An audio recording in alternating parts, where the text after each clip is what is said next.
But যারা এখানে arranger আমি তাদেরকে বলবো যে এইটা আসলে এই সিচুয়েশনে এই সময় আসলে নিজেদের আখের গোছানোর সময় না, এখানে আসলে পাশে দাঁড়ানোটাই ফ্যাক্ট। যদি আমরা নিজেদের বিজনেস চিন্তা করি বা আখের গোছানোর চিন্তা করি একদমই ভুল। সেটা হয়তো আমরা আজকে জানছি না, বাট এটা আল্লাহ তো একজন আছে, এগুলো আসলে একদমই ঠিক। সাহায্যগুলো সঠিক জায়গায় যাতে পৌঁছায়, এটাই হচ্ছে আপনাদের সবার কাছে আমার অনুরোধ। যারা আপনারা এই অ্যারেঞ্জগুলো করছেন, আপনাদের কাছে এটাই অনুরোধ যে আপনারা হচ্ছে যথাযথ ওয়েতে ওদেরকে সাহায্য করুন। একদম শেষ প্রশ্ন করবো একটু শিল্পী সমিতি প্রসঙ্গে, যেহেতু সেখানকার আপনি একজন সদস্য।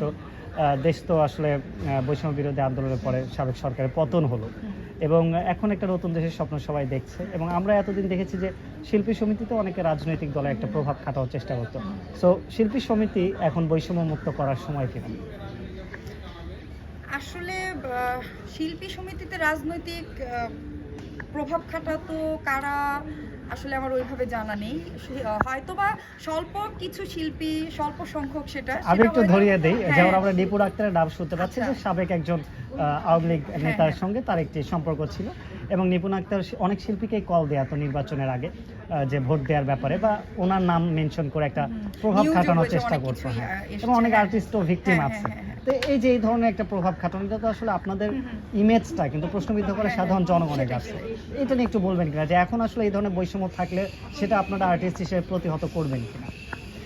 ওই যে বললাম যে এটা সংখ্যা খুবই কম। এখন আমি নিপুণ আপু আমার সিনিয়র একজন মানুষ, বড় অপুষ্ট, তাকে নিয়ে আমি কি বলবো, যে জিনিসগুলো আসছে এখন যেহেতু সে নাই, সো তাকে নিয়ে আমি এ ব্যাপারে আসলে কোনো কথা বলতে চাচ্ছি না।